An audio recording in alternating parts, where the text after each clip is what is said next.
banyak aksara daerah yang berasal dari aksara Palawa dari India Selatan, kemudian juga aksara Arab dengan berbagai turunannya itu kemudian banyak sekali hilang, bahkan tidak diajarkan di sekolah-sekolah, sehingga kemudian generasi muda kita menganggap bahwa mungkin mereka berpikir bahwa aksara Latin itu aksara nasional Indonesia gitu, padahal ada banyak aksara lain termasuk aksara Arab dan sebagainya.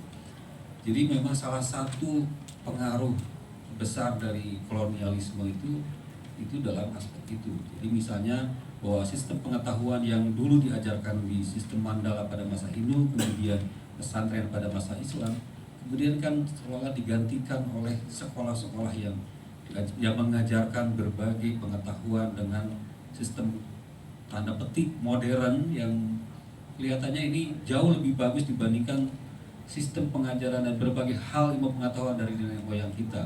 Sehingga kemudian misalnya selama saya sekitar 13 tahun menemani almarhum Profesor Edwah ini, sering beliau mengatakan bahwa apa yang diajarkan oleh leluhur kita termasuk di manuskrip-manuskrip itu tidak lagi dianggap sebagai sesuatu yang penting, bahkan itu selalu dianggap tradisional atau gaib atau mitos dan sebagainya. Dan yang benar, yang dianggap masuk akal, yang logis itu semua yang berasal dari Barat, dalam hal Eropa Barat yang disampaikan melalui kolonialisme itu. Nah, pasti itu ada betulnya, tetapi juga ada banyak persoalan di situ kan, bahwa apa yang selama ini dicekokan pada kita bahwa semua yang logis itu pasti berasalnya dari Eropa, ya, melalui ilmu pengetahuan dan sebagainya. Tapi kan kemudian ada di Eropa sendiri, misalnya di luar juga menganggap bahwa yang kedokteran misalnya ya, sesuatu yang rumah sakit, dokter dan sebagainya, ketika mentok akhirnya balik lagi coba ke tradisional gitu. Misalnya lingkungan, oh kita harus sekarang ini kembali ke alam menggunakan herbal dan sebagainya. Memang kita sudah kan di naskah-naskah dan sebagainya. Jadi memang faktor antara menyeimbangkan antara kecerdasan akal dan kecerdasan hati itu menurut saya memang salah satu faktor utamanya karena pengaruh kolonialisme dan tentu saja sekarang globalisasi dan sebagainya. Sehingga kemudian sekarang juga ada banyak orang yang menggunakan sarana media, termasuk terutama sekarang untuk anak-anak milenial kan, media sosial. Itu orang bisa dengan sesuka hatinya, apa yang dia pikirkan sampaikan saja, benar atau salah kan dia gitu. Mereka di situ bersaing untuk menyampaikan berbagai gagasan, berbagai ideologi dan sebagainya. Nah, tugas kita sebenarnya salah satunya kita yang bergerak di bidang pernaskahan mencoba menyampaikan kearifan yang ada di dalam manuskrip itu. Nah, ini yang menurut saya mencoba menyeimbangkan itu ya. Yang tadi dikatakan oleh Pak Ahmad Masduki, ini kenapa dulu ada keseimbangan antara cerdas akal dan cerdas hati. Nah, sekarang yang dominan hanya menggunakan akal, nggak menggunakan hati gitu. Nah, jadi itu ya. Nah, ini ada hubungannya dengan komentar Ibu Rohalia, Dr. Rohalia yang tadi baru saja bukunya saya terima hadiah. Beliau menulis tentang buku pengantar filologi, khususnya Sunda kuno ya. Dari Bihari ke Kiwari, jadi dari Sunda kuno sampai ke yang terbaru. Dan yang menarik tuh buku yang tebal itu menggunakan bahasa Sunda. Nah itu, nah Bu Rohalia berkomentar, apabila naskah Amanat Galunggung dibaca dan dilaksanakan oleh para pemimpin, maka tidak akan banyak rakyat yang teraniaya. Nah tadi saya sampaikan bahwa ini ada hubungannya antara tadi, ini bukan cuma dengan akal saja, tapi dengan hati gitu. Nah itu ada beberapa kutipan yang menarik. Nah ini saya ingin membacakan bahasa Indonesianya saja, bahasa Sundanya mungkin terbatas yang paham. Ada dua ilmu yang diajarkan atau yang dinasihatkan oleh Prabu Dharma Siksa dalam Amanat Galunggung. Satu ilmu padi yang mungkin sering kita dengar. Bahasa Indonesia terjemahannya kira-kira begini ya. Adapun amal yang sempurna pada diri kita adalah ilmu padi. Pada saat bertunas sebesar jarum, keluar daun atau 3 daun saat disiangi, kemudian tumbuh dewasa, keluar kuncup seperti bulu hidung, mekar buah, dia menunjuk langit, menengadah ketika masih remaja atau masih ilmunya sedikit. Indah tampang namanya. Tapi setelah berisi, tiba saatnya dia mulai merunduk, menguning masak, ia makin berunduh karena merasa diri terapresiasi. Orang yang ilmu pengetahuannya luas, wawasannya luas, tidak lagi petantang-petenteng menurut ini salah, yang tadi dia dikatakan. Jangan suka berdebat tentang merasa diri paling lurus, paling benar dan sebagainya.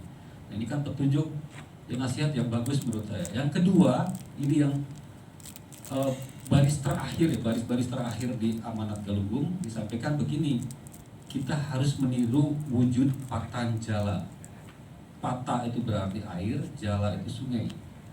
Tidak akan sia-sia amal baik kita bila kita meniru sungai.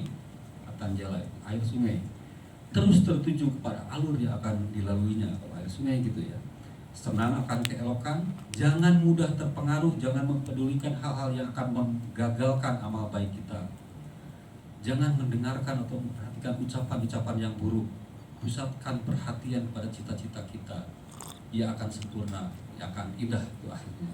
Kira-kira begitu. Itu yang disampaikan untuk para pemimpin. Jangan suka ini, ya udah. Nah, kalau dikaitkan dengan misalnya pandangan Kiai Haji Hasan Mustafa misalnya ya, Ulu Bandung, beliau kan pernah mengatakan, beliau pernah ditanya, jadi ada buku 144 patakonan jeung jawabna, ada 144 pertanyaan dan jawabannya. Yang saya ingat satu pertanyaan, orang mengatakan, Pak Kiai, apakah sebaiknya saya mengikuti apa kata orang, komentar orang? Jawaban Pak Kiai Haji Hasan Mustafa, beliau bilang begini, kamu jangan suka mendengarkan komentar orang, itu enak di orang, gak enak di kita. Nah, kemudian nanya lagi kan, kalau begitu apakah saya harus mengikuti apa kata diri saya aja? Nah, kamu juga jangan cuma mendengarkan diri sendiri. Namanya egois, enak di kamu gak enak di orang.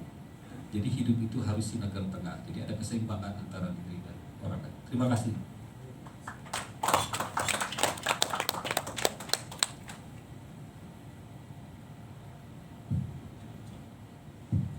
Baik, terima kasih pada Kang Momon telah menyampaikan tanggapan dari dua orang penanggap ya.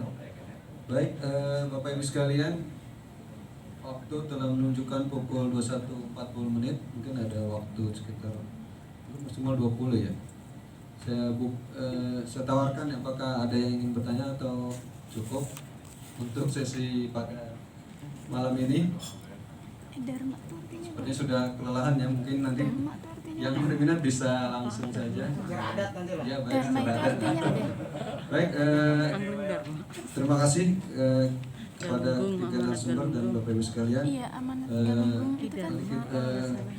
Dari ketiga ini kita dapat mengambil beberapa catatan ya, bahwa naskah itu sangat beragam ya. Isi yang terkandung di dalamnya tadi disampaikan oleh narasumber pertama, Kang Momo, itu banyak nasihat-nasihat yang berkaitan dengan sikap patriotisme yang terdapat dalam naskah amanat Galunggung. Dan juga tadi narasumber kedua Pak Ginanjar juga menyampaikan naskah Mustaq Jalil karya Syekh Al-Qurani juga sangat relevan dengan konteks kehidupan beragam kita saat ini, yang mana sangat dibutuhkan sikap-sikap moderatisme dalam moderasi beragama. Baik, kita berikan aplaus untuk ketiga narasumber kita pada malam ini. Saya selaku moderator mohon maaf apabila ada kesalahan dalam memandu diskusi kita pada malam hari ini. Nanti sama-sama kita tutup dengan sama-sama baca hamdalah. Alhamdulillahirabbil alamin. Sesi ini kita akhiri pada saat ini, dan besok akan